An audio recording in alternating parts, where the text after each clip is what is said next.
Sinungaling po dito. It's either si Captain Herrera or si Reyes. Ito. So, ibig sabihin, Mr. Chair, dapat ang loyalty po ng pulis sa mamamayan, hindi sa politiko.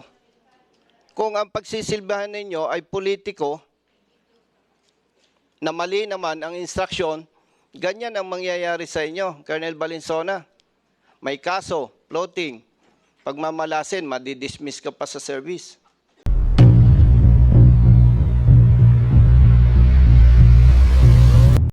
Pagpapakita ng kawalan ng pakikiramay at malasakit sa mga biktima ng bagyo ang personal na biyahe ni Vice President Sara Duterte sa Germany kahit kasagsagan ang kalamidad sa bansa ayon sa isang mambabatas.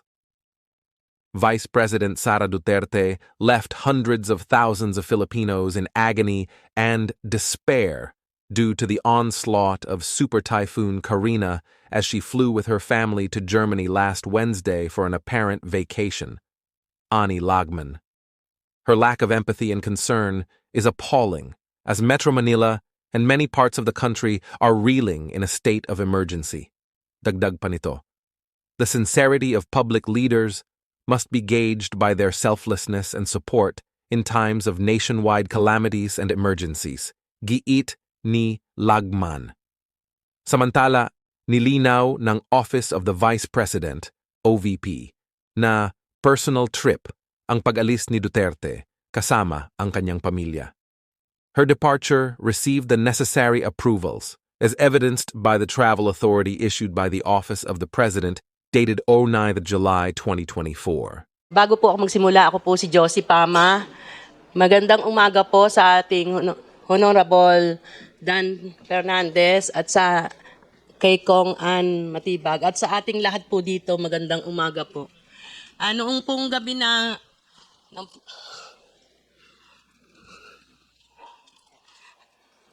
Teka po, kasi parang na-trauma ako dyan eh. So, nung gabi po yon ng barangay election, nung araw na yon, nung 11:45 na ng gabi, pagkatapos po ng bilangan, ngayon ko lang po kasi naranasan ng ganun nangyari nung araw na yon, nung gabing yon na naka-ready na po yung 3 sasakyan, sumakay na po ang mga guro, sinakay na po ang mga ballot box, then pati po yung mga watchers na dapat kasama, dahil sa kulang ang sasakyan ng isa, hinintay pa po namin yung isang sasakyan. Ngayon, nung 3 ballot box pa po ang hindi na isasakay at saka may ilang guro at watchers. Nung pumasok lang po ako sandali, pag ko narinig ko, tinakbo na po na agad nila yung sasakyan at mga motorsiklo, mga riders. At dali-dali na po akong lumabas, sumunod na po kami.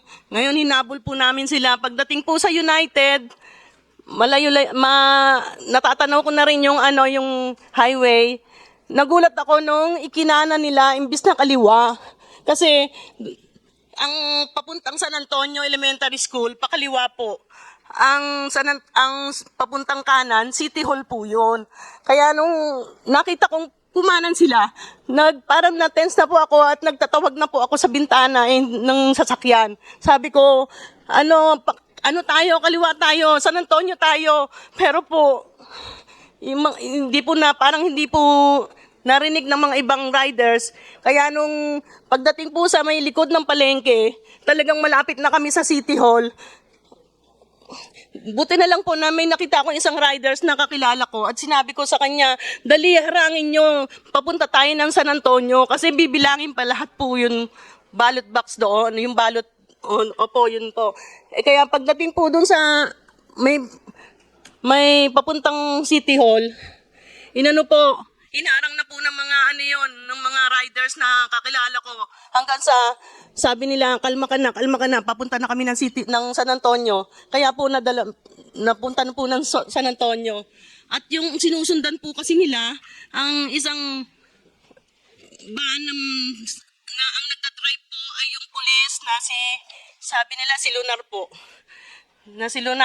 Ngayon po papunta na kami ng San Antonio. Pagdating sa may McDonald. Nagulat ako dahil tumigil na naman ang sasakyan. Halos nakita ko na yung mga SWAT, poso na nagdatingan. Sabi ng mga rider sa akin, sabi, Ate Josie, hindi namin kaya to dahil marami na sila, maraming pulis na tong nandito, may SWAT pa.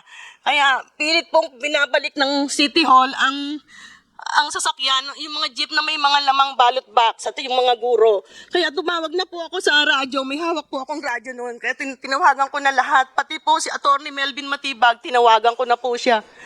At yun, nagdatingan naman po agad sila. Kaya yun, nakarating po kami ng San Antonio. Okay. Mr. Chair, since Attorney Melvin Matibag here is your source person, maybe you can also shed light on this happening. Yes, Attorney Matibag, you have the floor. Thank you, Mr. Chair. Thank you, Congressman Acoped, to everybody. Good morning. Yung kinikwento po ni Ma'am Josie Pama, that is exact recollection of what happened. For the record, kaya niya ako tinawagan, during that election, I'm acting as the election lawyer of Capitan Juninyon. I'm the head legal counsel during that election. So we were surprised to get that report na instead na sa canvassing area, which is the San Antonio Elementary School dadalhin, nagulat nga kami na may report na pinipilit sa City Hall. So, we immediately boarded our cars and hinabol namin, inabutan na namin sila doon papunta na ng eskwelahan dahil inaharang ng rider, nag-aatakan talaga. Nakita ko yung sasakyan nga nito ni Police Officer Lunar, and just to be very precise doon sa nangyari, sinampas ko yung bintana ng sasakyan niya. Sabi ko, hinto mo. Nung binuksan niya yung bintana, sabi ko, police officer ka, bakit yung mga election return na yan, tsaka ballot boxes, dadalhin mo sa City Hall? Anong instruction sa'yo? So ang sabi niya, ito yung instruction ni election officer Pahad. So I have the number of election officer Pahad. Tinawagan ko siya. Sabi niya, wala akong instruction na ganun. Malinaw ang utos namin na lahat ng election return dalhin sa canvassing area at mag-canvass. So, sabi ko, sino talaga nagutos sa'yo? Until eventually, umamin siya, sinasabi niya yung CTOC. May tinawagan pa siya, naka-speakerphone, pinakakausap sa akin sa CTOC. And categorically, sinabi, nautos ni Hepe. Nagawin sa City Hall yung mga balota na yon at yung mga election return. That is my exact recollection. Sinabi ko pa kay Police Officer Lunar, don't you know, na-offense tong ginagawa mo. And that is very well qualified na dalhin sa NAPOLCOM tong kaso mo na to. So, yun po yung pangyayari nung araw na yun. Na according also dun sa opening statement po ni Kapitan Juninyon. Colonel Valenzuela, may report dito ang Provincial Director ng Laguna PPO. Ikaw ang nagpa-relieve kay Patrolman Hipol, inaanak sa kasal ni Congresswoman Matibag. Mr. Chair, gusto kong malaman,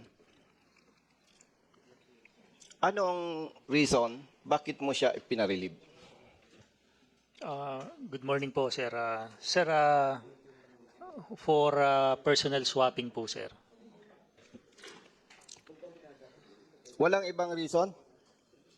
Wala po, sir. RD, Mr. Chair, RD, sino po ang nagkakandak ng investigation against Colonel Valenzuela? Is it R7 or P7? R7, Your Honor. And meron na pa tayong na-file na case with all the regarding sa mga incidents that are being tackled today, Your Honor. Hinahandle po ito ng dilos natin, Your Honor. Mr. Chair, pwede bang isuggest kay RD na isama po sa investigation itong pagka-relieve niya Patrolman Hipol? Why? Nagiging malpractice, Mr. Chair, sa PNP, bulong lang, sibak na ang PNCO. Wala silang protection eh. Sabi, dapat professional ang pulis. Pero during the previous hearing, Mr. Chair, kitang-kita na ang loyalty ni Colonel Valenzuela ay sa mayor ng San Pedro. Samantalang, hindi dapat ganon. Ilang months ka na sa San Pedro Police Station. Hindi ka pa nag-courtesy call sa congresswoman ng distrito. So, ibig sabihin, Mr. Chair, dapat ang loyalty po ng pulis sa mamamayan, hindi sa politiko. Kung ang pagsisilbahan ninyo ay politiko, na mali naman ang instruksyon, Ganyan ang mangyayari sa inyo, Colonel Valenzuela. May kaso, floating. Pagmamalasin, madidismiss ka pa sa service. On the early morning of May 24, may operation po ba kayo? Yes, Your Honor. Meron Okay. po. By bus po, Your Honor. By bus. Anong oras nangyari ang by bus? Sa record po namin ay 5:50, Your Honor. 5:50. Oh, before that by bus, at 5:50, anong oras kayo sa area?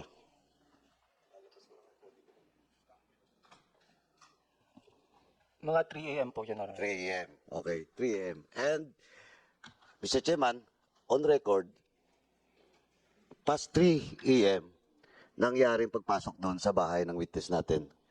Last May 24, 2024. 2 days after we conducted the hearing in this committee. Captain Herrera,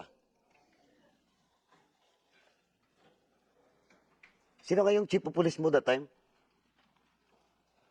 Your Honor, our Chief of Police that time is Police Lieutenant Colonel Reynaldo Reyes, sir. Colonel Reyes. Yes, sir. Tinawagan ka ba ni Colonel Reyes before that operation? Noong umaga? Noong nasa area na kayo?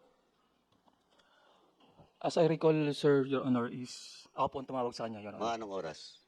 3:15, Your Honor. 3:15. 3:15. Yes po. Hindi po. 5:15 po. 5:13, I think. Dali ah. Can we confirm Hindi. whether 3:15, Kaya 3:50, ganito. medyo ano po? Eksaktuhin mo kasi yung 2 oras, malabo yun. Pwedeng minuto. I stand magkaiba. corrected, Your Honor. O what time? 5:13 po. Ito ah. Alam ko, nabasa mo na rin yung statement ni Colonel Reyes. Alam ko rin, nakapag-case conference rin kayo. Now, ito, 5:13. Correct? Yes po, Your Honor. Okay, anong pinag-usapan nyo nung 5:30 na yun? Tinawagan ko po siya, I personally inform him Sandali. na may bypass operation po. Okay, ikaw ang tumawag. Yes, Your Honor, ako po ang tumawag. O sige nga, tinawagan mo siya na may bypass. Ano pa? Ano pa pinag-usapan nyo? Yun lang po, Your Honor. May bypass operation po kami sa Barangay Okay, Ransuan. yun lang. Yun lang po. Yes po, Your Honor. Oh, so Mr. Chairman, may nagsisinungaling po dito. It's either si Captain Herrera or si Reyes. Pero tama pong oras. 5:13. Pinapanat ko nga yung dokumento. Hindi ko makita pero matandaan ko yung oras. Now, 5:13. At 5:03. At 5:03 in the morning, the same day, may information si Colonel Reyes doon sa lugar na yon. Sa Barangay Ransuan. Barangay Ransuan. Now, so, Captain Herrera, you're still standing that you're the one who called your chief of police and informed him na may bypass kayo. Yes po, Your Honor. Okay, so it's either Colonel Reyes, again, Mr. Chairman, or Captain Herrera ang nagsisinungaling po dito. Nandito na ba si Colonel Reyes? Andun, Colonel Reyes. Colonel!